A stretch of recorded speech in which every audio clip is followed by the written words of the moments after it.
आजादी इजहार राय का मकसद मुल्क की तामीर था, लेकिन अगर कोई शख्स आजादी इजहार राय का इस्तेमाल मुल्क को तोड़ने के लिए करे तो कोई भी दानिशमंद इसकी इजाजत नहीं दे सकता है। आजादी इजहार राय कोई रोटी कपड़ा मकान जैसी चीज तो नहीं है कि हर अहले गैरों को दिया जाए। हमारे यहाँ ऐसा ही हुआ।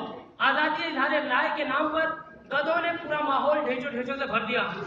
ऐसे में शेर की दहाड़ और कोयल की मसराहट दब कर रह गई।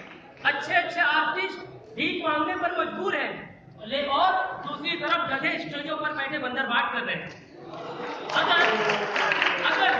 अगर मुझे अपने मुक्के से आपकी नाक तोड़ने की इजाजत नहीं है तो आपको आपकी बेलगाम जुबान से मेरे दिल को छलनी करने की इजाजत कैसे हो सकती है?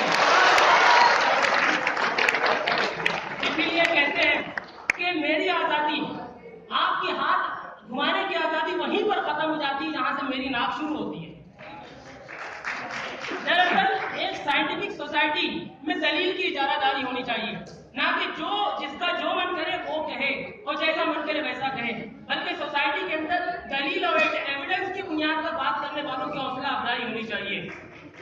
और दरअसल मामला ये है कि कुछ लोग